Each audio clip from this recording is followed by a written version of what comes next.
خير يا دكتور؟ هو عنده إرهاق شديد جدا، ولأنه فضل فترة كبيرة ما بينامش ومركز في اللعب. الموضوع ده أثر على أعصابه وخلاه يهلوس. أيوة، هو قالي إنه فضل يلعب يوم بحاله. لا، حسونة قعد يومين ورا بعض يلعب بالباد ده. إيه؟ فضل يلعب يومين من غير ما ينام؟ أيوة. ده خطر جدا. المفروض إنه يلعب نص ساعة، ساعة بالكتير في اليوم. لا، ده كده فيه احتمال كبير إنه لما يفوق عينيه تبقى مش مظبوطة ويحتاج نظارة طبية. بس أهم حاجة إنه يفوق الأول.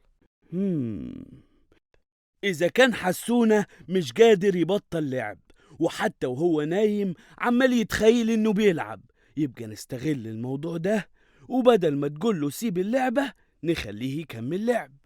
إيه؟ مش فاهم. طب وهو كده هيفوق؟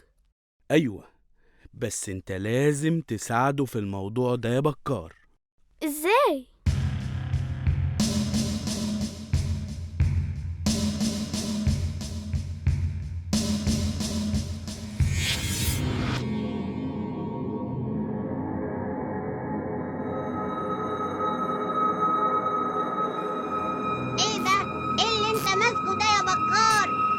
دي لعبة صعبة جدا يا حسونة، مش عارفة أعديها.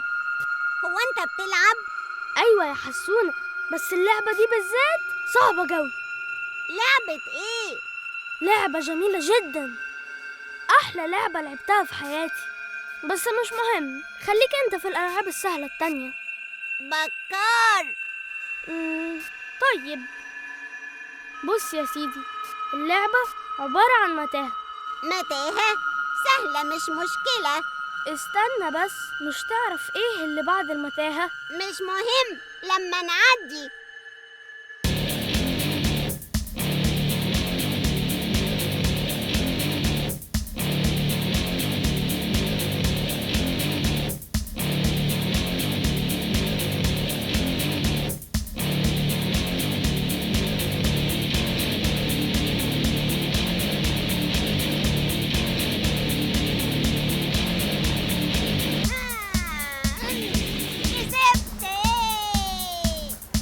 دلوقتي بقى لازم تختار سلاح. سلاح؟ ليه؟ عشان تحارب الوحش.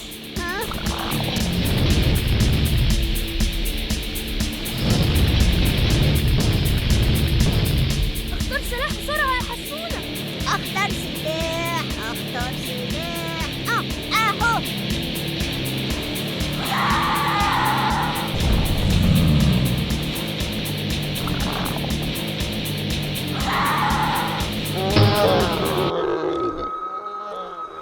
أنا كسبت طبعا. الوحش صعب، بس أنا حسونة الجامد. إيه ده؟ ضلمة، حتى هنا النور بيقطع. شغال يا ابني النايت فيجن. Anything you think of.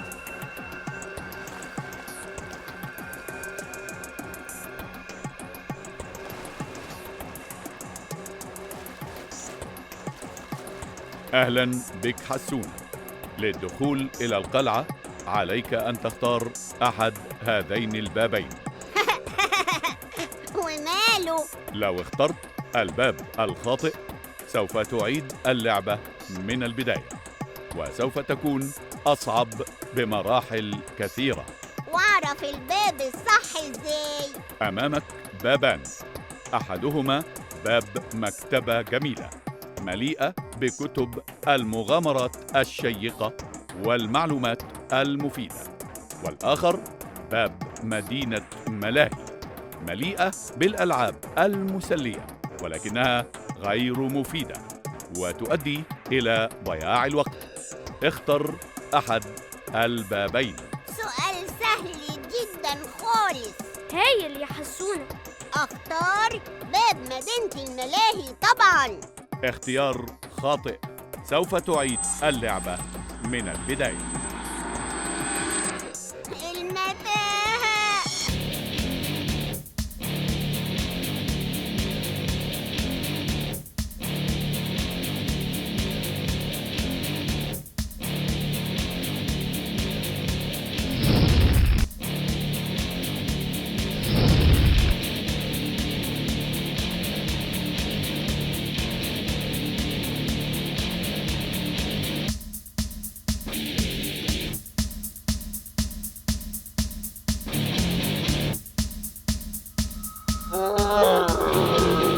أهلا حسونة.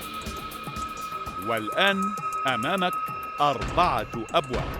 يا خبر أبيض، كبرت وصرت طبيبا شهيرا ومشغولا.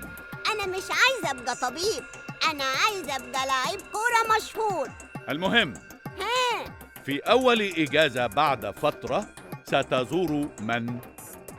خلف الباب الأول ستجد والدك ووالدتك، والباب الثاني أصدقائك، الباب الثالث مدينة الملاهي، الباب الرابع البنك لكي تدخر نقودك. الادخار مهم طبعا، وأصحابي هيبقوا وحشني يا حسونة، ساعدني يا بكار. اختار الأهم يا حسونة. الأهم أبويا وأمي. إجابة صحيحة. حسونة ابتدى يجاوب صح. والآن ها، هذا هو السؤال الأخير، وخلف الباب السليم ستجد الجائزة. أخيراً. لو أن أمامك شيئاً واحداً تختار أن تفعله في وقت ضيق جداً، ماذا سيكون هذا الشيء؟ أن ترى أصدقائك، أن ترى أبوك وأمك، أن تلعب رياضة مفيدة، أن تلعب بالآيباد، أم كل ما سبق؟ هو ده السؤال الأخير؟ أيوة يا حسونة، اختار بقى. ولو اخترت غلط؟ هتعيد كل اللعب من الأول.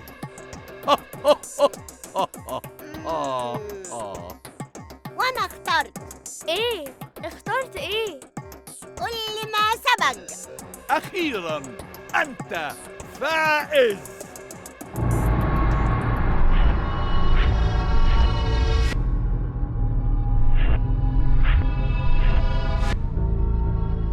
ده اللي جرالك لما اخترت غلط المرة اللي فاتت. أنا اخترت غلط؟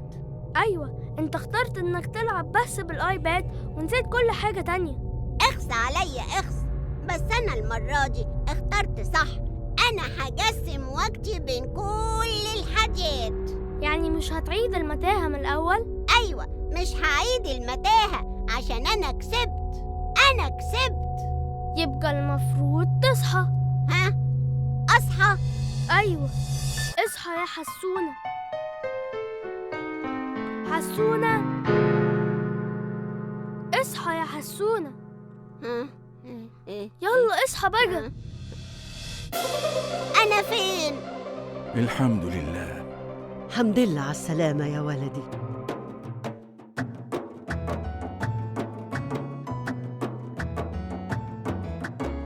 يعني إيه يا بكار؟ يعني أنا كنت قاعد جنبك وبكلمك وانت بتقولي اللي انت شايفه. وانت اللي اخترعت اللعبة اللي في الآخر دي؟ أيوة، حلوة؟ مش بطالة. اتفضل يا حسونة. هات. على آخر الزمن بجيب بنضارة. طبعا يا حسونة، اللعب اللي انت لعبته أثر على نظري. والدكتور قال إنك مش هتلبسها كتير، كلها 3 4 5 سنين وترجع تشوف زي الأول وأحسن، بشرط إنك ما تلعبش بالآيباد أكتر من نص ساعة في اليوم. بس ده شرط صعب قوي. بكار يا بكار يا بكار. هوي. هوي يا بكار. بكار، هتيجي تلعب معانا؟ لا مش هقدر. ليه؟ أصلي رايح مع خالي مشوار. وهترجع على بالليل؟ لا، يمكن أقعد معاه 2 3. ليه بقى؟ أصل إحنا رايحين الأقصر. يا بختك. خالي اشتغل شغلانة جديدة هناك وعاوزني أساعده في أول يوم. هو اشتغل إيه؟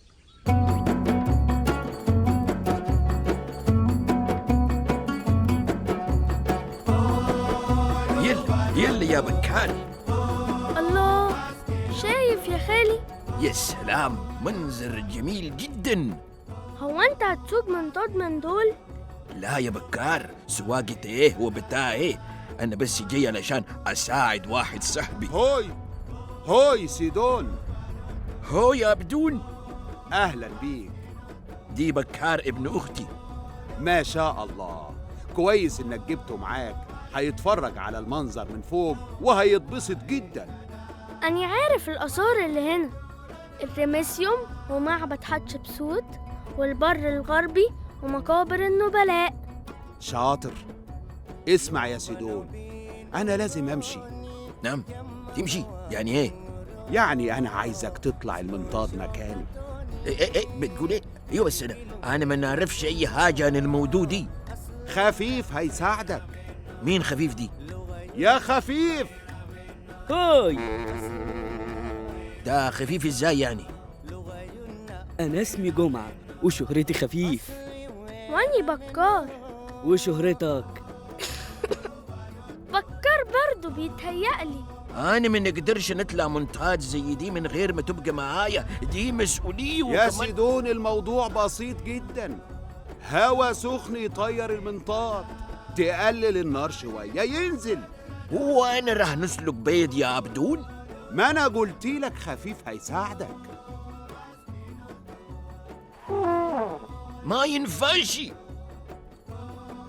بص يا سيدون، أنا جاي لي شغل على مركب سياحي النهاردة. ايوه او كده، وديني انا على المركب واطلع انت هنا. على الاقل لو المركب غرق ولا حاجه نعرف نعوم ولا نتعلق باي حاجه كده ولا كده. انما ده لو جرى له حاجه في الجو انا هنعمل ايه؟ ما نعرفش نعوم في الجو. ما تبقاش جبان امال.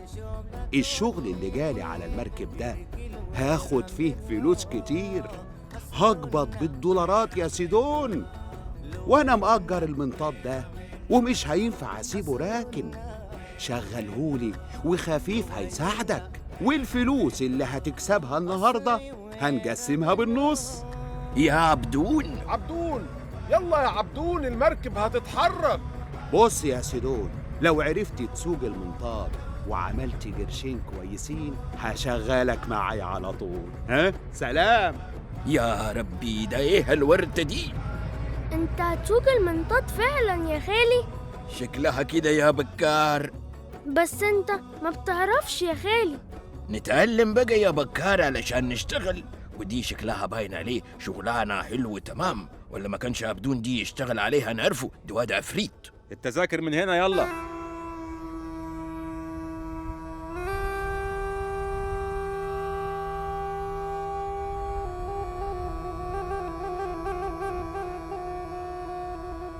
معابد الكرنك يطلق عليها خطأ معبد الكرنك، بس هي مجموعة من المعابد، والمعابد دي بتعتبر من العلامات المميزة في الأقصر. وكان كل ملك بيحاول إنه يبني معبد ويجمل فيه عشان يتميز عن اللي جم قبله. وعشان كده الكرنك بقى دليل كامل بيظهر مراحل تطور العمارة والهندسة والفن المصري القديم. ويتميز معبد الكرنك الكبير بعروض الصوت والضوء الساحرة التي تقام كل مساء، والتي تعتبر طريقة رائعة لاكتشاف معابد الكرنك. Ladies and gentlemen, the Karnak Temple is one of the landmarks.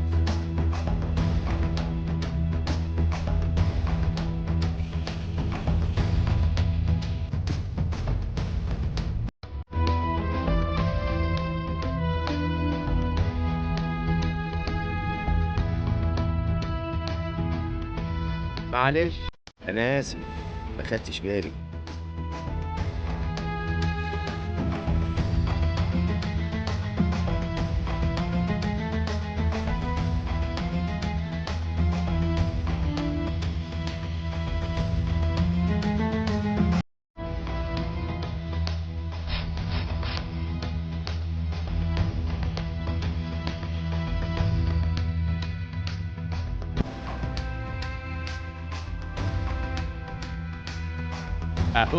اهو المنطاد اهو يا بابا. الله يا بابا، أنا من زمان قوي نفسي أركب منطاد. هنطلع فوق بقى ونتصور صورة نبعتها للولاد يا ماما. فكرة هايلة يا بابا.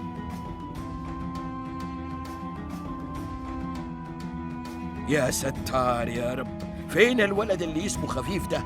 مش عارف يا خالي، كنت شايفه بيشتري أكل. يا ربي، هي العملية ناقصة تخن وتقل. روح يا بكار الحقه قبل ما يتقل زيادة ويوجع لنا البت هادي. حاضر.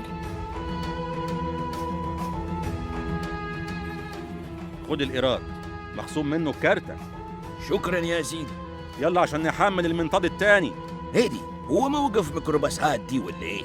طب يبقى لازم احمل 4 ورا. اتفضلوا اتفضلوا. يلا يا جمعة. خفيف، قول لي خفيف. طيب يلا يا خفيف. اجيب لك سندوتش حلاوه بالقشطه؟ لا شكرا. هو انت بتعرف تسوق المنطاد؟ وانا مغمض عينيا. خلي بالك. ربنا يستر.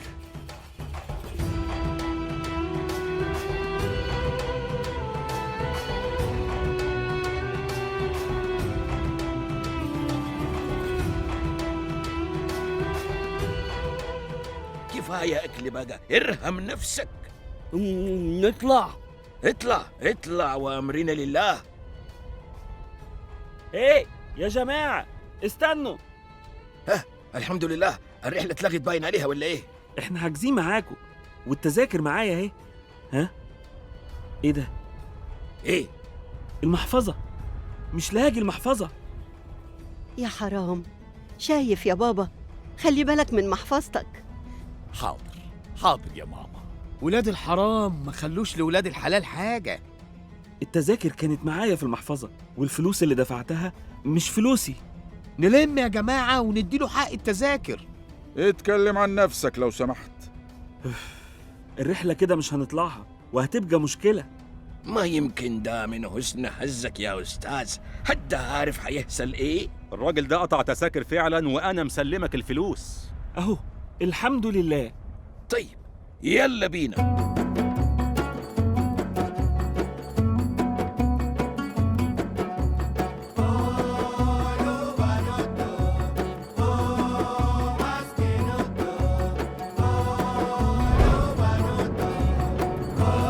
يا ستار يا رب.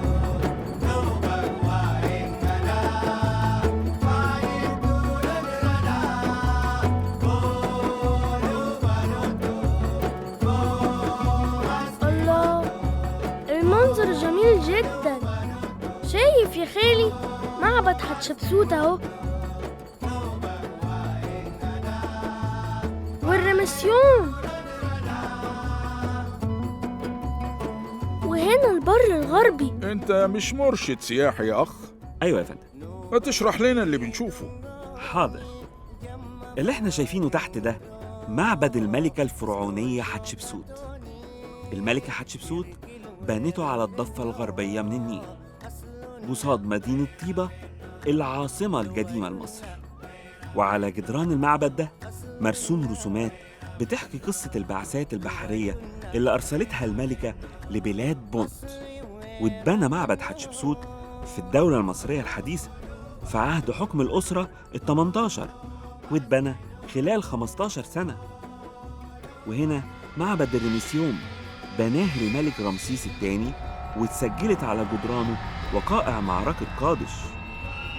وده معبد اللوكسور يقع على الضفة الشرقية للنيل، وهو زي ما انتوا شايفين من المعابد الضخمة، وبيتصل بمعابد الكرنك بطريق الكباش. واسمحوا لي بقى دلوقتي أشرح لهم بالصيني. شايف يا بكار؟ ايه يا خالي؟ حزنا حلو قوي. جي معانا مرشد سياحي بيقول للركاب معلومات وحنتشهر. ايوه، بس لما تيجي تركب المنطاد ده تاني مش هيبقى معاك. انا بفكر اتفق معاه اديله 10 جنيه في اليوم ويطلع معايا الرحلات كلها. انت اسمك ايه؟ اسمي بكار. شبه ابن اخت سوسن مرات خالك يا ماما. بالظبط يا بابا. انت من الأقصر؟ لا، أني من أسوان. وهو في فرق بين الاتنين؟ طبعا، دي مدينة ودي مدينة تانية خالص. أهي دي معلومة جديدة عليا يا بابا. وانا كمان يا ماما. احنا جوزنا الولاد وطالعين اجازة لأول مرة من 35 سنة. عدوا كأنهم 35 يوم. وأخيرا بقينا عايشين لوحدنا، وحنعوض كل اللي فات من عمرنا. انت بتقول شعر يا بابا. الو. ايوه انا ناجي بيه. طيب حجيلك حالا. يا ريس. ايوه انا اتاخرت على ميعاد مهم ولازم ارجع حالا. معلش يا أستاذ، الناس دفعة. اولا انا مش استاذ، انا اسمي ناجي بيه. وثانيا قول للناس دافعين كام وانا ارجع لهم فلوسهم. بس يلا عشان اتاخرت. لا يا ناجي بيه، ما تدفعش للناس اياتها حاجة، احنا طالعين رحلة وعايزين نكملها للآخر لو سمحت. يا خفيف، الرحلة ساعة، فات نص ولسه نص، المستعجل يركب الأتوبيس.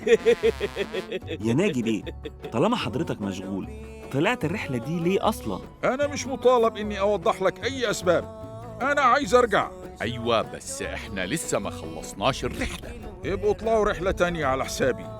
بابا ما تيجي نرجع وناخد منه حق التذكرة، وكفاية اللي شفناه. ونبقى وفرنا تمن التذكرة. وباللي وفرناه نشتري جبنة نستو ومربى بدل ما نتغدى في الفندق وندفع أكتر. فكرة حلوة يا ماما. خلاص لف وارجع يا اسطى. مفيش رجوع، لا لا لا لا، أنا عايز أوصل للناحية التانية وأنزل هناك. بقول لك ارجع وهدفع لك. إيه ده؟ محفظتي فين؟ يمكن نسيتها في الفندق ولا في العربية. لا، أنا لسه مخرجها من جيبي قبل ما أطلع هنا. المحفظة اتنشلت، واللي نشلها واحد موجود على المنطاد ده. أنا شاكك في الراجل ده بصراحة بقى، شفته بيحط إيده في جيب اللي جنبه. أنا عايز أفتشك. اوعى تيجي جنبي. تفتش مين يا أستاذ؟ عيب، ده أنا سيدون. كله هيتفتش لغاية ما نلاقي المحفظة. ده كلام سليم فعلا، لازم كلنا نتفتش. صح يا بابا. هو ده اللي معاه المحفظة، أنا شفته بيخرجها من جيبه. يبقى أنت تتفتش الأول. اوعى ايدك منك له، اوعى واعرف انت بتكلم مين، ده انا المقص على سن ورمح. ده حرامي نشال. يبقى أكيد محفظتي أنا كمان معاه. تعالى. اوعى حاسب.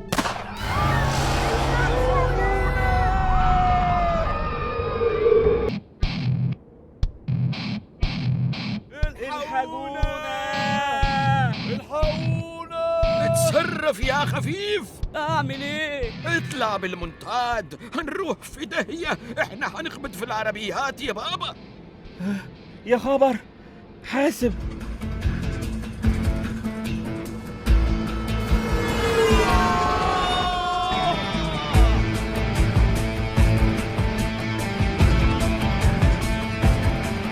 الحمد لله. هيقع تاني، وإحنا مفيش معانا جاز كفاية. كله بسببك. ارجع لورا، انا معايا مسدس، والمسدس دي اللي ودانا في داهية. ونرى الآن وادي الملوك وهو يقع. بلاش يقع دي يا ريس وهي أبوك. أيوة صح، بلاش يقع دي. وادي الملوك موجود. وانت بتعمل ايه؟ أصل الكلام عن الآثار بيهديني.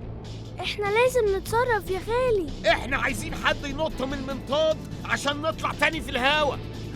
طيب يلا نط انت. انا معايا مسدس بقولك. وجهة نظر سليمة ومقنعة في الحقيقة. أنا مش عارف أعمل إيه، والجاز بينقص. حد معاه جاز؟ خليني أكلم عبدون، يمكن يعرف يقول لي حاجة. ايه دي؟ محفظتي والموبايل مش لاقيهم. اتفضل. طب ومحفظتي أنا؟ ده عشان الظروف الخاصة بس. أيوة طيب ماشي. أما وادي الملوك فموجود أيضا في البر الغربي من النيل.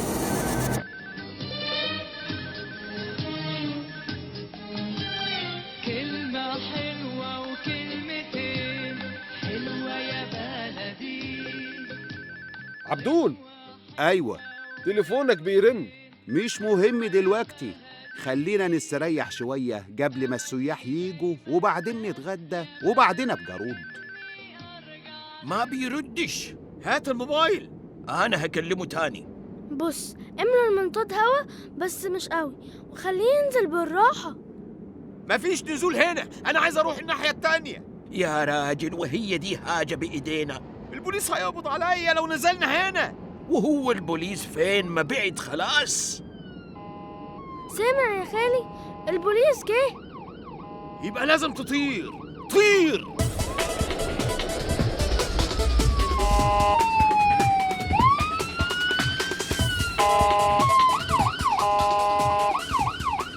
تمام يا فندم، احنا لقينا المنطاد اللي حضرتك لمحته وهو بيطلع وينزل. طب خلي بالك يا هاني بيه، أكيد المنطاد ده فيه سياح أجانب.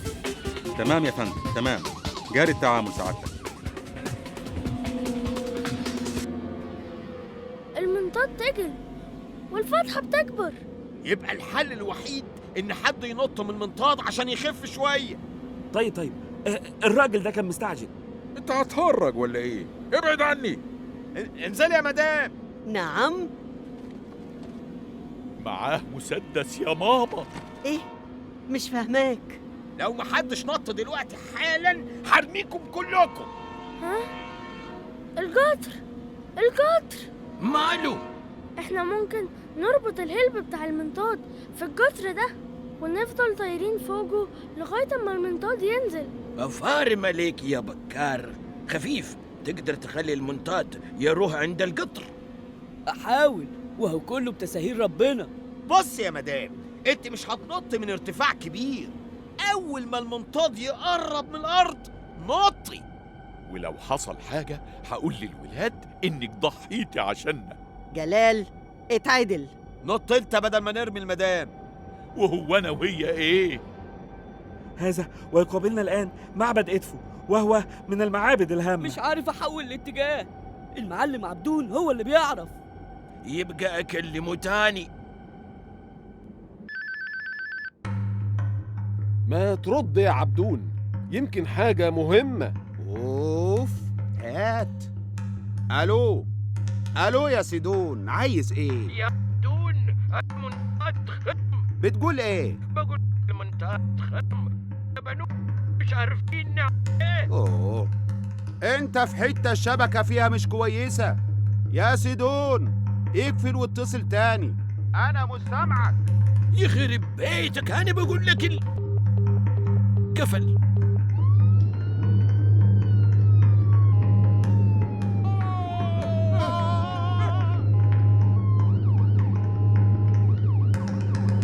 الحمد لله، الريح ساعدتنا. أخيراً، أي هد بيساعد. الحمد لله. هجرب من القطر.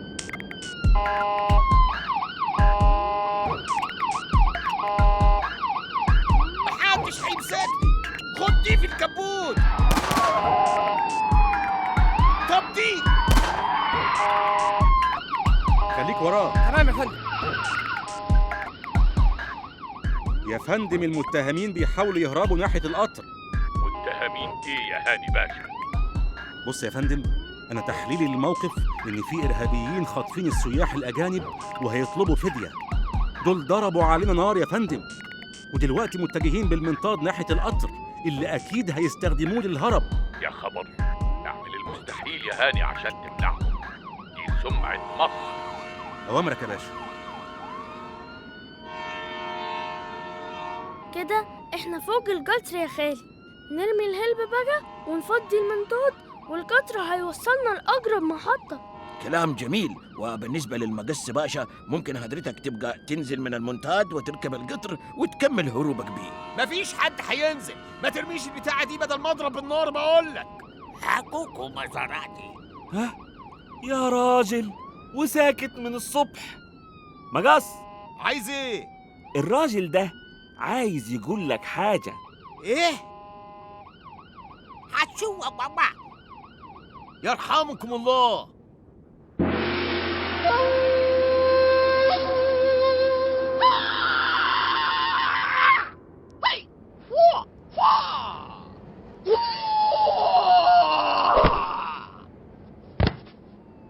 تسلم تسلم ايدك. يلا بينا. هننزل يا ماما أخيرا. اوعى تكلمني، أنا حسابي معاك عسير.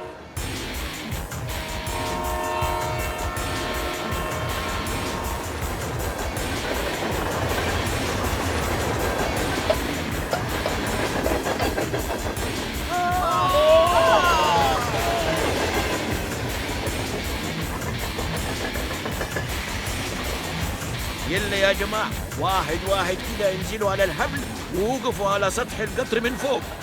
ابتدي انت. أمري لله. حاضر ثانية واحدة. نرى الآن معبد من أهم المعابد الموجودة بلوكسور. هو ده وقته. يا فندم، واحد من اللي في المنطاد بينزل على الحبل. شكله من السياح يعني. لا، يبقى أكيد الإرهابي. اضرب يا هاني. يا نهار اسود، الحقوني! ايه دي؟ ايه اللي حصل؟ بيضربوا علينا نار ليه؟ مش عارف. والآن نرى مع النهر النيل العظيم ويعد هذا النهر هبة وجريان الحياة المصريين. اهدى يا ابني اهدى. واضح انه لسع. الحق الحق يا خالي، نفق. يا نهار اسود، القطر داخل على النفق والمنطاد هيتفرتك. لازم حد ينزل يفك الحبل. لو حد نزل هيضربوا عليه نار. يبقى نقطع الحبل. حد معاه سكينة؟ ايه ده؟ مين اللي ضربني؟ يرحمكم الله.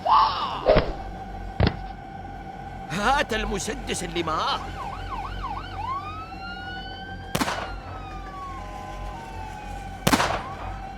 يا فندم، دول بيضربوا نار على الحبل بتاع المنطاد بتاعهم. دول انتحاريين بقى. اضربهم بالنار قبل ما يضربوا نفسهم. مش فاهم. ولا أنا. ايوه، اطلع يا خفيف، اطلع.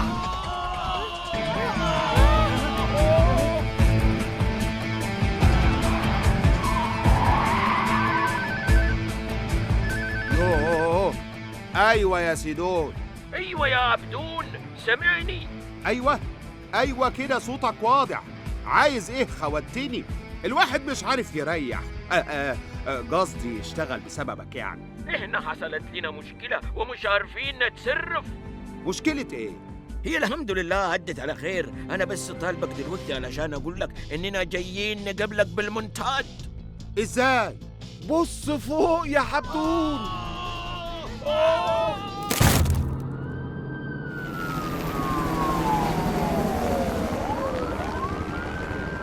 أنا في غاية الأسف، وكويس إن حضراتكم بخير. بالظبط يا فندم، وتحياتنا لقارة آسيا، وأرجو إن الآثار والأهرامات تكون عجبتكم. يرحمكم الله. قدامي على الاسم يا حرامي. محفظتي أهم حاجة. أنت مين؟ أنا ناجي بيه. ناجي بيه؟ أنت ظابط؟ لا. تبقى ناجي بس، ما تلخبطوناش بقى. الحمد لله وصلنا بالسلامة يا ماما. اوعى تكلمني تاني، أنا بقول لك أهو. طب ليه بس؟ هو كده. طب والمربى والجبنة النستو اللي هنشتريها؟ هاكلها كلها لوحدي. ده عقاب كبير قوي يا ماما. سلامتك يا عبدون. الله يسلمك يا سيدون، بس أنا طالب منك خدمة. خير؟ أنا مش هخرج من المستشفى قبل شهر شهرين، ومش معقول المنطاد يقعد كل ده مركون، وعايزك تسوقه لغاية ما خف. إيه رأيك سيدون؟ ها؟ يلا يا بكار اجري. أنا جاي وراك يا خالي أهو. عايزين نلحق نروح قبل ما نروح في داهية.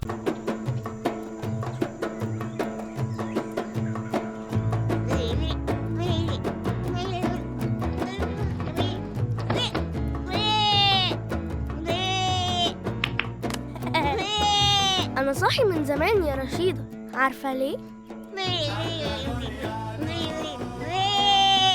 لا، النهاردة أجازة وده من حسن حظي. أنا صاحي بدري لأن النهاردة عيد ميلادي. أني مستني اليوم ده من زمان، من السنة اللي فاتت، وأقدر أقولك هيحصل فيه إيه بالظبط. أمي هتعمل تورتة، وطبعا هتبقى مش عاوزاني أعرف، بس أني هعرف عشان هي مش هتلحق تطبخ حاجة. ولما هسألها هناكل إيه هتقولي إن في أكل بايت من امبارح. أيوة، وأصحابي هيقولولي أروح ألعب معاهم، وهنية وحبيبة ومسرات هيألفوا مسرحية وهيمثلوها، وهنقعد قدام البيت وهنغني وهنعمل مسابقات جميلة، وعم جردوني هيجيب الحصان وهيرقص بيه. أني عارف كل حاجة، لأن هو ده بالظبط اللي عملهولي في عيد ميلادي اللي فات. وأقدر كمان أقولك الهدية اللي هيجيبوها لي هتبقى إيه؟ لأ يا رشيدة، هيجيبولي علبة الألوان اللي شفتها في السوق. أني عايزة العلبة الصغيرة 20 لون، التانية كبيرة قوي وغالية، هي أحلى طبعا وفيها 120 لون، بس أني كفاية عليا الصغيرة. وساعتها همام سمعني وأني بقول إني عاوز أحوش واشتريها، أكيد هيلموا من بعض وهيجيبوها لي. يلا، انتي هتنامي ولا ايه؟ يلا يا رشيدة، النهاردة عيد ميلادي. سنة حلوة يا بكار، سنة حلوة يا بكار، سنة حلوة سنة حلوة سنة حلوة يا جميل. أمي، شوفي هتقولي ايه؟ أيوة يا حبيبي. احنا هناكل ايه النهاردة يا أمي؟ هتقولي هناكل أكل بعيد، لأنها طبعا ما عندهاش وقت وهتقعد تعمل التورتة. هناكل ملوخية يا بكار. ايه؟ ملوخية، أنا قاعدة أقطف فيها من الصبح. ملوخية يا أمي؟ أيوة، أنا عارفة إنك بتحبها، بس متعبة قوي. لكن أنت بتسأل عن الغدا ليه؟ افطر الأول وشوف هتعمل إيه، لسه بدري على ميعاد الغدا. يا ريت بس ألحق أخلص. طيب.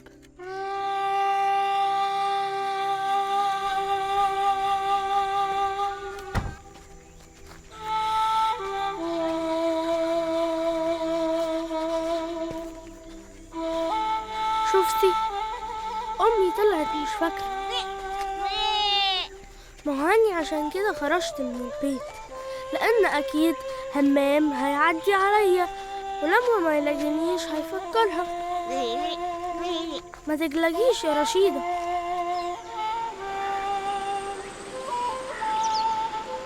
هوي همام، هوي، أكيد راجع من عندي في البيت وقال لأمي هتشوف. هوي بكار. إيه؟ رايح فين؟ طالع مع أبويا المركب. إيه؟ ليه؟ طالعين نصطاد في البحيرة. إيه ده؟ وهتلحق ترجع النهاردة؟ ونرجع النهاردة ليه؟ إحنا في أجازة يا بكار. أبويا بيقول الجو الأيام دي جميل وممكن نجيب سمك كتير. هنقعد في البحيرة 4 أيام، تيجي معانا؟ 4 أيام؟ لا شكرا. همام ناسي أو فاكر، بس لازم يروح مع أبوه. هيعمل إيه؟ بس كده عم جردوني مش هيجيب الحصان يرقص بيه في عيد الميلاد. بس لسه برضه في حاجات تانية كتيرة ممكن بقية أصحابي يعملوها. وهمام هشيله حتة من التورت. شايفة؟ هنية لابسة لبس التمثيل وبتتمرن على المسرحية اللي هيعملوها في عيد ميلادي. هاي بكار. هاي هنية، هو انتي بتعملي ايه؟ ولا حاجة. طبعا مش معقول تقولي. بتقول حاجة؟ لا ولا حاجة. هاي بكار. هاي خالتك أنا. معلش، احنا رايحين لاختي في كومومبو. ياه، ده مشوار بعيد قوي. سفر. أبويا هياخد همام ويطلعوا البحيرة 4 أيام. أيوة، ماني عرفت. قلنا ننتهز الفرصة ونزور أختي. عايز حاجة؟ مع السلامة يا بكار. مع السلامة يا بكار.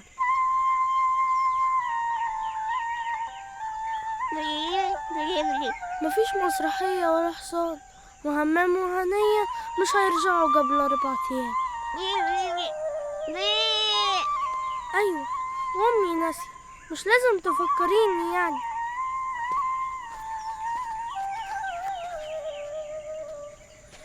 فارس يا فارس! ايه ده؟ انت لسه نايم؟ انت ايه اللي مصحيك في وقت زي ده اصلا؟ النهارده اجازه وانا ما صدقت عشان انام براحتي. طيب وهتصحى امتى؟ ما انا صحيت خلاص اهو. انا مش عارف هلاقيها منك ولا من نور اخويا اللي عمال بيزن طول الليل ومخليني مش عارف انام. معلش يا فارس، أنا كنت فاكرك صح. طب إيه، هتيجي؟ لا، هفطر واكل الفطير اللي بعجوة اللي جايبه من امبارح. وبعد كده؟ وبعدين هفضل قاعد على الكنبة ما اعملش حاجة. بس كده؟ لا، أنا افتكرت. شفتي؟ إزاي كنت هنسى حاجة زي كده؟ قلتلك فارس أكيد مش هينسى. النهاردة بالليل آخر مباراة مصارعة في النهائي الأمريكي. جون سينا هيلاعب ذا روك وهتبقى حكاية. هقول لأمي تشويلنا بطاطا عشان أكلها وأنا بتفرج على المصارعة. أمي أمي!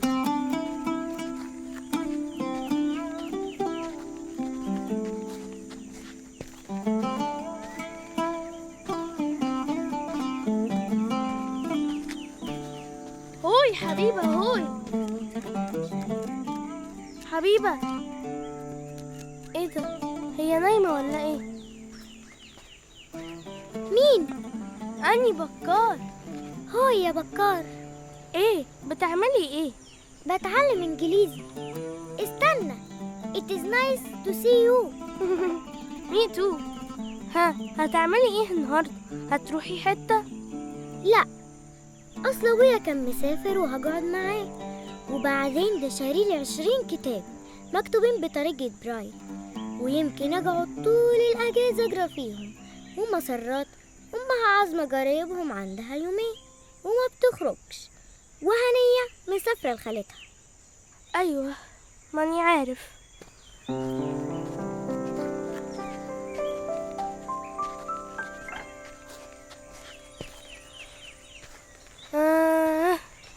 مفيش مسرحية ومفيش حصان، وفارس هيتفرج على المصارعة وياكل بطاطا. كده ما فضلش غير حسون.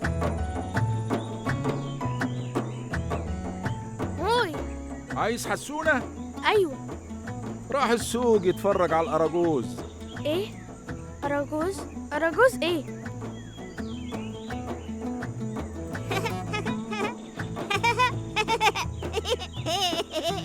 هوي حسونة، هوي. اسكت هتصحيه. انت بتعمل ايه؟ مقلب. اسكت واتفرج. حسونة، كده غلط. خطر. الحرب جامد. الحقوني. تعال هنا يا شقي. اجري يا بكار، اجري يا بكار. تعال هنا بقول لك.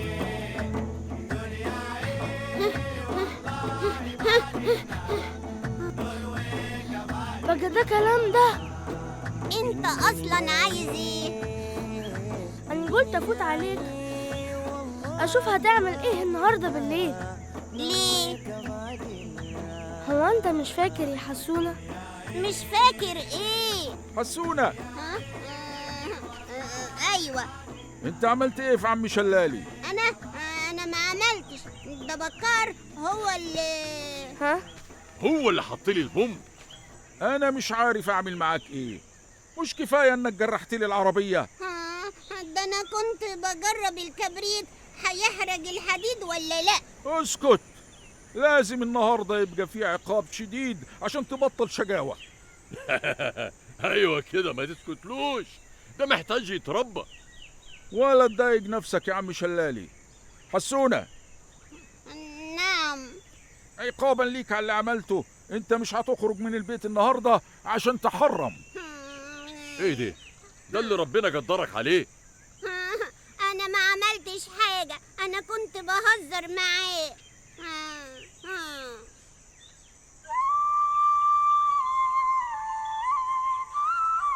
كل الناس نسيوا عيد ميلادي يا رشيدة.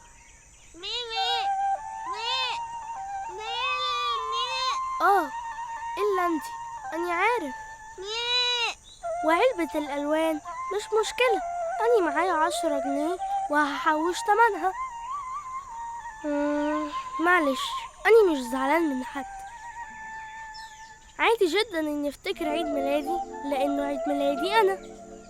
لكن الناس كل واحد عنده حاجة شغلاه، بس مش مشكلة. وأصلا أني بحبهم كلهم. وانتي كمان طبعا. النهاردة عيد ميلادي يا رشيدة، ومش هيبقى يوم كويس إلا لو أني خليته يوم كويس. أني هروح البيت، وبعد ما أتغدى هخرج هروح المكتبة، ولما الليل يجي هروح وأتفرج على كرتون، وهيبقى اليوم الجميل ده هو هدية عيد ميلادي.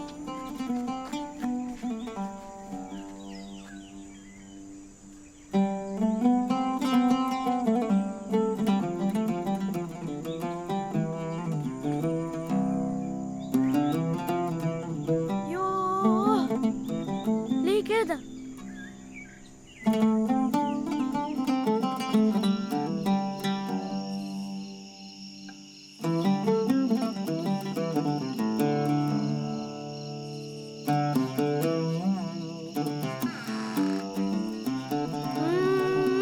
وكمان النور مقطوع، يعني التلفزيون مش شغال. يوم عيد ميلادي.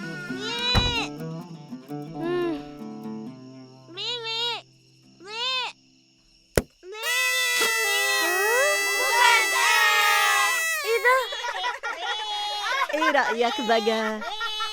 طب ازاي؟ مش انت يا امي كنتي بتطبخي ملوخية؟ دي كانت بايتة من امبارح يا بكار، بس انت ما خدتش بالك. وانا وحبيبة ساعدنا مامتك في التورتة. وانت؟ ما كنتش هقعد 4 أيام يا بكار، كنت بقول لك كده عشان ما احرجش المفاجأة. طب وفارس؟ انا فضلت قاعد في البيت، بس طبعا كنت عارف انه عيد ميلادك. وانا ابويا قال له اخرج بعد ما فضلت ازن وزن وزن وزن. أني كنت فاكر إنكم نسيتوا. وهو معقول حد ينسى عيد ميلادك يا بكار؟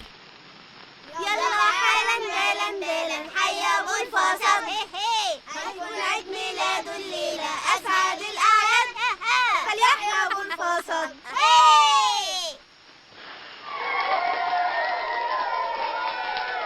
ها مبسوط؟ استنى بقى اما تشوف الهديه.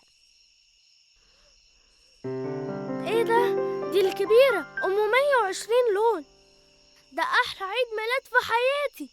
انت بتحب الألوان للدرجة دي؟ لا طبعا يا فارس، أنا عرفت النهاردة إنكوا أحلى هدية، ومش لازم أستنى عيد ميلادي عشان أخدها. والألوان ما عجبتكش يعني؟ ده كل واحد فينا دفع 3 جنيه. خلي أمك بقى تجيب لنا حتة كمان من التورتة. همك على بطنك.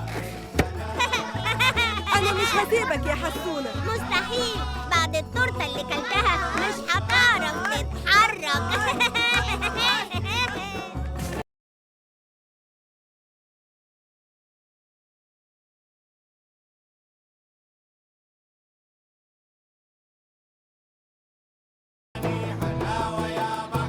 بكار، يلا يا بكار، هنتأخر على المدرسة. هاي حسونة، مالك؟ أول مرة أشوفك مستعجل على المدرسة كده. أصل النهاردة هدفع فلوس الرحلة، ده أنا مستنيها من زمان قوي. أيوة صح، رحلة اسكندرية. أنا اشتريت المايو كمان مرسوم عليه سبايدر مان. أنت بتعرف تعوم في البحر يا بكار؟ مش هتفرق، أصلاني مش هطلع معاكم الرحلة. ليه؟ دي هتبقى حلوة قوي.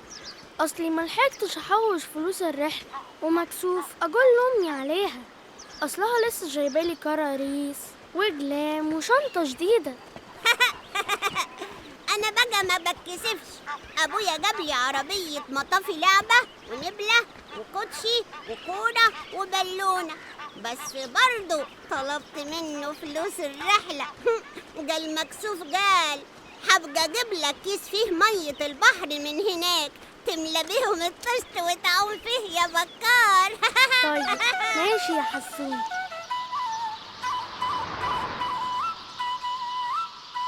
كفاية، اتفضل يا أستاذ على مكتبك. هي ناقصة جنان؟ أنا مش مجنون يا دكتور، مش مجنون. أقدم له مشروع القرن ويقول عليا مجنون؟ أنا أبحاثي هتجلب مجتمع الآثار كله. أنا عبقري. أبحاثي هتحفر اسمي في كتب التاريخ، بس اللي يسمع. مش معقول يا عابد كل يوم تعمل الموال ده مع المدير. يا أستاذ، أنا اكتشفت مملكة قديمة كاملة تحت الأرض، تحت الصحراء البيضاء. أول مرة أعرف إن فيه صحراء بيضاء. وعلى كده بقى يا أخويا، في صحراء رومي وصحراء اسطنبولي. الصحراء البيضاء دي تحت واحة الفرافرة ولونها أبيض. المميز فيها الصخور الطباشيرية اللي بتعمل أشكال غريبة. الأشكال دي لما درستها وركبتها على بعضها عملت خريطة لمكان المملكة المفقودة. يا مدام اعتياد، الاكتشاف ده هيغير مجرى التاريخ. وهو إيه الاكتشاف ده أصلا؟ مدينة كاملة مدفونة تحت الأرض. مدينة بناها آخر ملوك الهكسوس بعد ما طردهم أحمس من مصر. قرر الملك إنه يلم كل اللي اتبقى من جيشه ويبني مدينة جديدة في غرب مصر، وقرر إنه يرجع يغزو مصر تاني، وقدر إنه يتوصل لسلاح جديد واستعد إنه يستخدمه ويرجع يحارب بيه أحمس. لكن لأن المدينة مبنية في مكان غلط، المفروض ما تتبنيش فيه مدن بسبب العواصف الرملية السنوية اللي بتحصل هناك. قبل الملك ما يتحرك بالجيش بتاعه بيومين 3 هبت عاصفة رهيبة ودفنت الملك وجيشه والمدينة كلها وما بقالهاش أثر. وانت عرفت الكلام ده منين؟ لقيت في مخزن المصلحة مخطوطة قديمة بتحكي الحكاية كلها. كتبها واحد من كهنة الهكسوس، هو الوحيد اللي نجي من العاصفة، وبعت المخطوطة دي كرسالة لآخر سلالة الملك اللي مات علشان يجهز جيش ويرجع مصر. بس الرسالة ما وصلتش، والمخطوطة محدش كان فاهمها لأنها كانت مكتوبة بلغة غريبة، خليط من مجموعة من اللغات القديمة والرموز. وأظن إنه كتبها بالطريقة دي علشان محدش من المصريين يفهمها ويدور على المدينة ويعرف سر السلاح الرهيب اللي ابتكروه. طب ومستني ايه؟ ما تروح تكتشفه انت وتريحنا. محتاج تمويل علشان أكون بعثة استكشافية تروح الصحراء البيضاء، ومش هسكت غير لما أجيب التمويل ده. طب يا ريت وانت بتدور دور لنا معاك على تمويل يصلح لنا تكييف المكتب. وأنا عاوزة تمويل أصلح بيه رجل الكرسي اللي بيقع بيا كل شوية ده. وأنا محتاج تمويل عشان أجيب دباسة الله يخليك. الترياجو قوي. الترياجو يا ابني بالعقل كده، احنا مقدمين على سلفة ب200 جنيه نصلح بيها التكييف من الصيف اللي فات ومحدش عبرنا. هيعبروك انت بتمويل بعثة كاملة؟ أنا مش هسكت غير لما اكتشف مملكة الرمال المفقودة، وهيجي اليوم اللي هتعترفوا فيه بعبقريتي. ايه يعني ايه يلغوا الرحلة؟ ما هو الأستاذ قال المدرسة ما فيهاش فلوس عشان هيجددوا الفصول، ويقولوا لنا ليه ان فيه رحلة ويفرحونا وبعدين ينكدوا علينا. اهو اللي حصل بقى يا حسونة. اكيد بكار فرحان فينا عشان ما كانش هيطلع الرحلة. أني يا حسونة؟ لا طبعا، أني زعلان عشان انتوا زعلانين. وبعدين اعمل ايه في المايوه اللي انا اشتريته؟ ابقى البسه وقوم بيه في التشت بتاعكوا في الحمام. لازم اثبت لهم انهم غلطانين. مش هسمح لحد انه يضيع اهم اكتشاف في القرن. انت دكتور عابد؟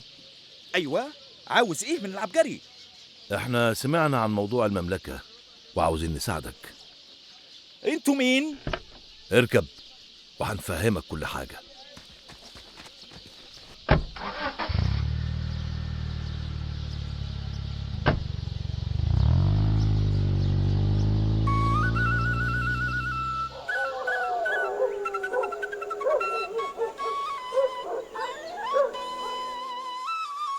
يعني انت عاوز تمول الحملة الاستكشافية بتاعتي اللي هتكتشف المملكة القديمة؟ البرعي بيه لما عرف بأبحاثك قرر إنه يساعدك في اكتشاف المملكة وإنه يديك الفلوس اللي أنت عايزها. وهو هيستفاد بإيه من كده؟ البرعي بيه بيحب يرعى الشباب المجتهد اللي زيك علشان يرفع اسم مصر لفوق. طب معلش، هو عرف منين إني عاوز أكتشف المملكة؟ البرعي بيه ليه عيون في كل حتة.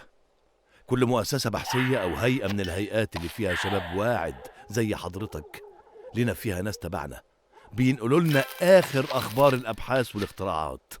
ولعلمك لولا البرعي بيه كانت أبحاث واختراعات كتير ضاعت. طيب يا ريت تشكره لنا. البرعي بيه بيقول لك العفو. هو البرعي بيه أخرس؟ أصل مرجان بيحب يوفر لي في كل حاجة حتى في الكلام. المهم، أنت متأكد من إن أبحاثك هتودينا المملكة المفقودة؟ طبعا من غير شك.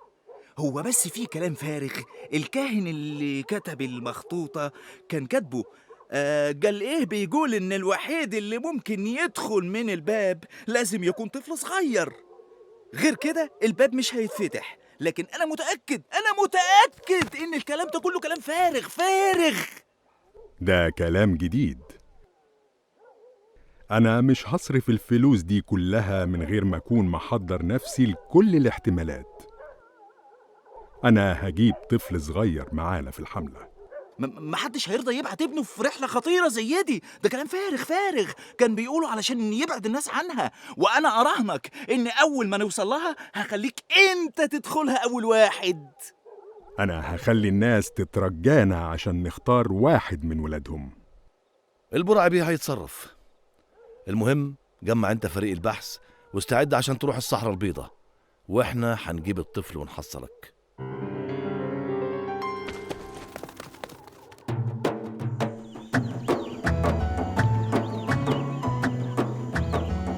يلا يا رشيدة، وريني هتلحقي الكورة ازاي. بكار، همام، فارس، شفتوا حصل ايه؟ المدرسة جالها تمويل من رجل أعمال غني قوي بيحب يرعى المواهب، وقال إنه هيعمل مسابقة في المدرسة، واللي هيفوز بيها هيطلعوا رحلة لصحراء البيضاء. ياه، بجد؟ ايه الصحراء البيضاء دي؟ أكيد صحراء بس بيضة شوية، مش محتاجة مفهومية. وهو ايه اللي يبسط في رحلة للصحراء؟ هنشوف فيها ايه يعني؟ شوية رملة؟ مش مهم، المهم إنه هيبقى فيه رحلة. عايز أطلع أي رحلة وخلاص.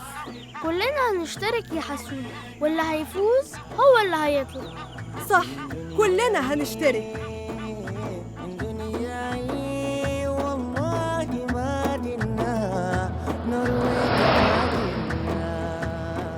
كنا شفنا مدرسة جنبينا بدل ما نروح ندور في مدرسة في النوبة. عمرك ما هتفكر زي البرعي أبدا يا مرجان. العفو يا البرعي بيه.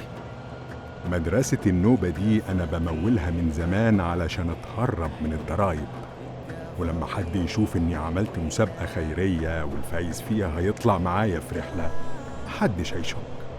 وهناك هنوهم العيل اللي هناخده بإنه بيستكشف معانا ضمن الرحلة، وأول ما نكتشف بوابة المملكة القديمة هنخليه هو اللي يدخل.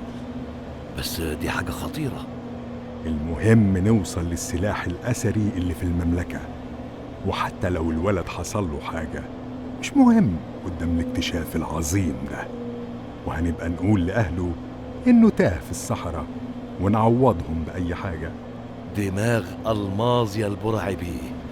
طب وبالنسبة لعابد؟ ده بقى لو عمل لنا قلق وما فتحش مخه ووافق على اللي احنا عايزينه هيبقى أول واحد نجرب عليه السلاح الأثري. عبقري يا البرعي بيه. اتعلم يا مرجان.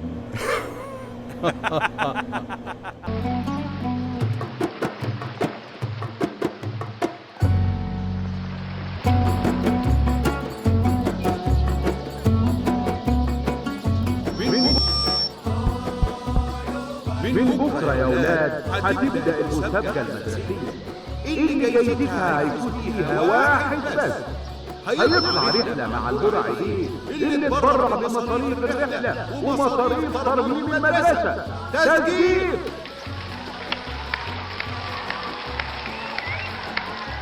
المسابقة هتكون جسمين، جسم معلومات عامة وجسم مسابقات رياضية. يلا يلا شد حيلكوا.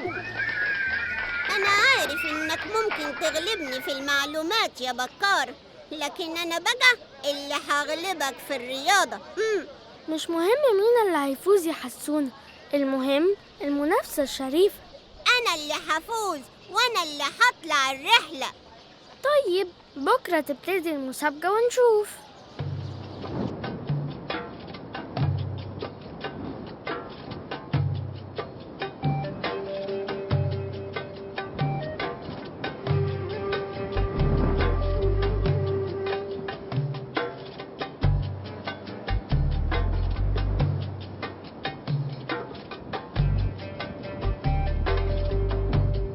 هنبدأ الحفر امتى يا معلم عابد؟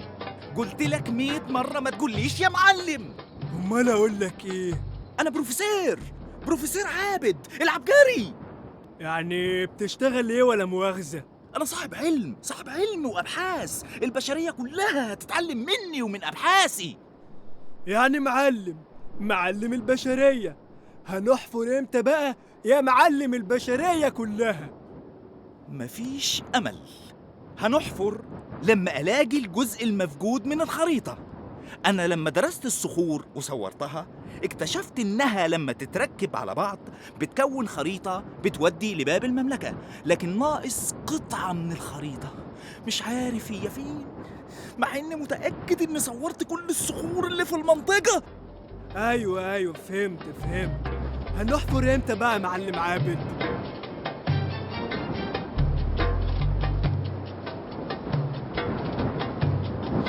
أول مسابقة هي الجري، هتشترك المدرسة فيها كلها، وأول 5 يوصلوا خط النهاية هيدخلوا التصفيات النهائية. بالتوفيق. كله إلا الجري، محدش يقدر يسبقني فيه أبداً. حتى لو فزت في الجري يا حسونة لسه في باقي المسابقات. اقعدوا اتكلموا كتير مع بعض وانا اللي هكسب في الاخر.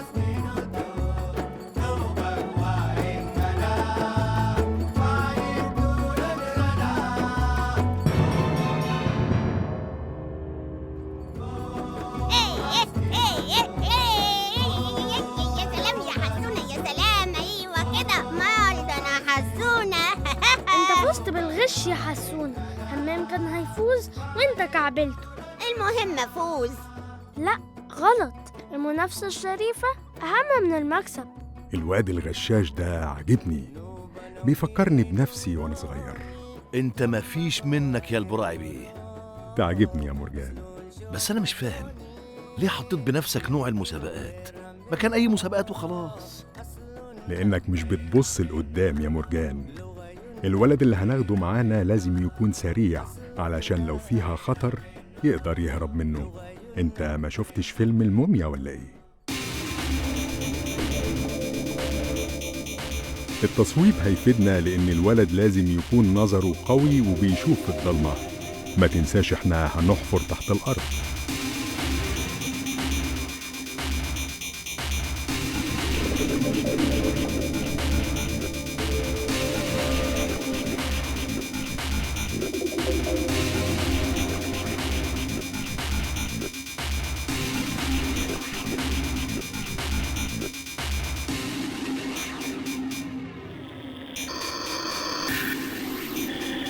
لازم يكون رشيق ويقدر انه يمر من اماكن ضيقه علشان يقدر يدخل اي حفره نحفرها.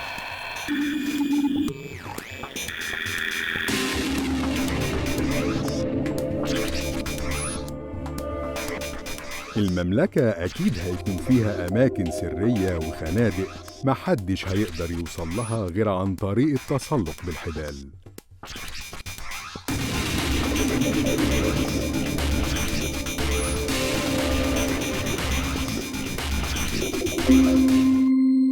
والآن جه وقت المسابقة العلمية، اللي هيفوز فيها هو اللي هيطلع الرحلة.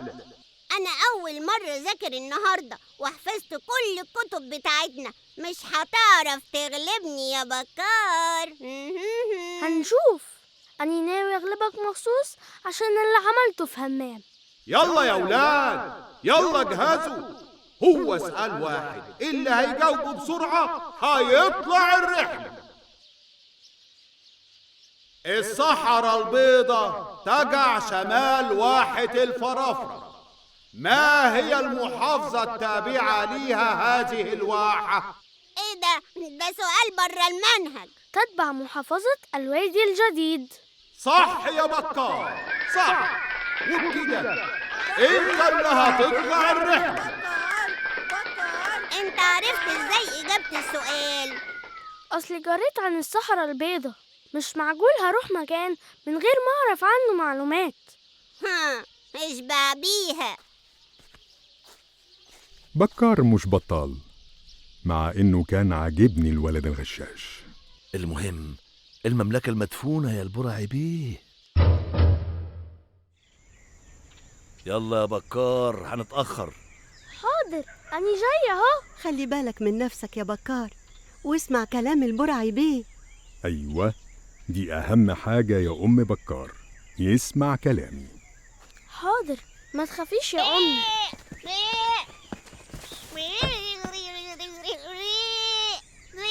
معلش، مش هينفع يا رشيدة، احنا هنسافر مكان بعيد. ايه ده؟ ايه المعزة العجيبة دي؟ قلتلك مش هينفع يا رشيدة. مالك؟ انتي عصبية كده ليه؟ اي رشيدة، ايه المعزة المجنونة دي؟ اركب بسرعة. اهدي شوية يا رشيدة، مش كده. مع السلامة يا أمي. مع السلامة يا رشيدة، هتوحشوني جدا.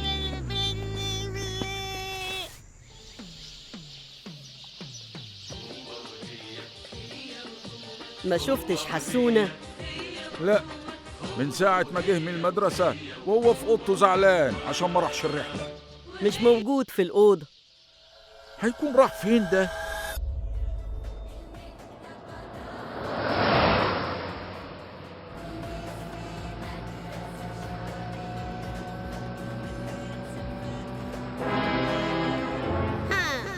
حسونة لما يقول كلمة لازم ينفذها.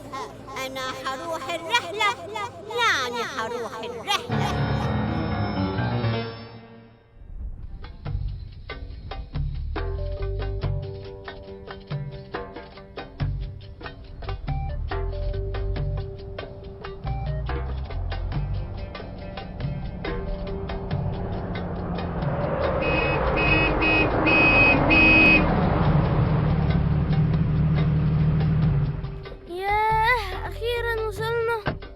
احنا قعدنا كتير قوي في السكة.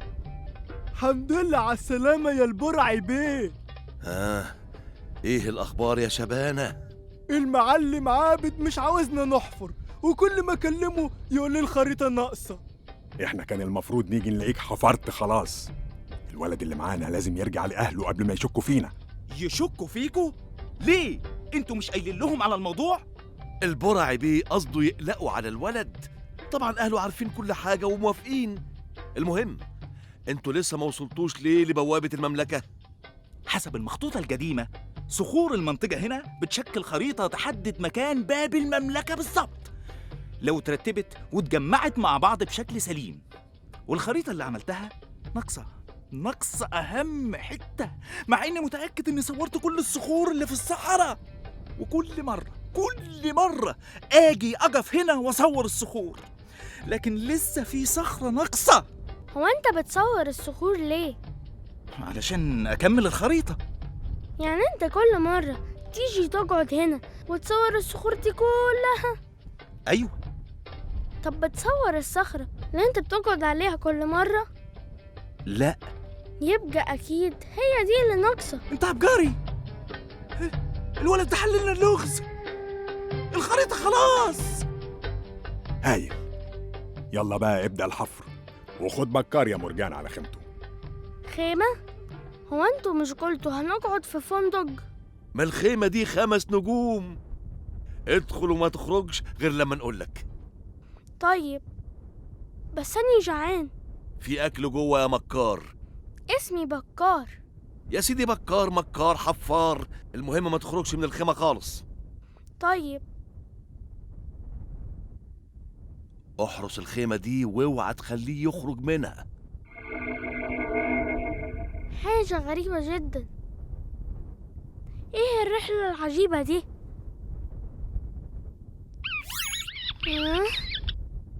ايه الفار الغريب ده؟ استنى ثانية واحدة.